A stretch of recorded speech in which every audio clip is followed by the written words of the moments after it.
It is an image that has continued to dominate Uganda's television screens. Images of powerful individuals in government sleeping as the president, the fountain of honor and commander-in-chief of the armed forces addresses the nation on critical issues that they are in charge of implementing. A quick flashback. Date 6th June 2013. Time check 2:30 o'clock. Venue the Serena Conference Center.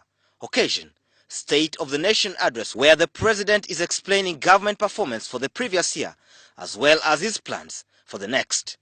Vice President Edward Sekandi, Prime Minister John Patrick Amama Mbabazi and his Deputy General Moses Ali are in another world, dozing the evening away, indifferent to what their boss is communicating. Not far away, Finance Minister Maria Chiwanuka as well joins the party, an incident quite strange and happens probably only in Uganda and a few other places. Had the president not been the one delivering the speech, okay, he would be sleeping too. These are the men and women that the president trusts to implement his vision of seeing Uganda transformed into a first world country in 50 years' time, and as such, many are raising questions on whether the decision of these top guns in government to sleep at such a critical hour does not affect their implementation as the nation continues to boast of terrible infrastructure, miserable roads, and yawning health facilities. It is really a very unfortunate situation because this is the time top officials in government really needed to pay a lot of attention. The same sleeping group is the one that the president enjoys working with. They are all tired, right from the president, the vice president, etc. Those are grandfathers who should, for the few hours they are awake, be playing with their grandchildren. As political leaders, they spearhead the transactions in ministries that are supposed to translate into effective service delivery. Probably the reason why most technocrats have emerged as power blocks, dictating events in the ministries.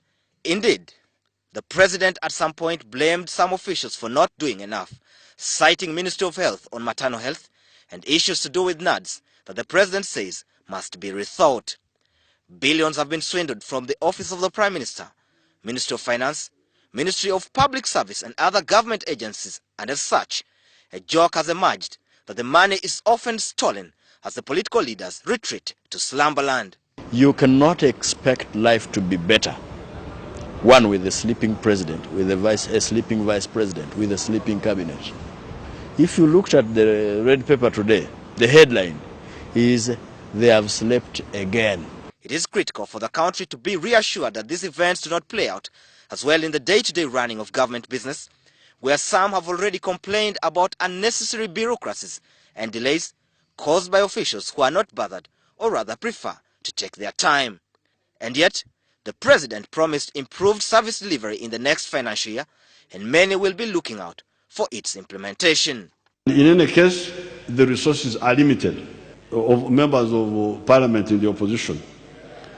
Think that Ugandans cannot understand that.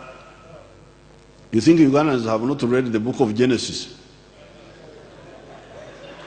to know that things take time? Promising is one thing, delivery is another.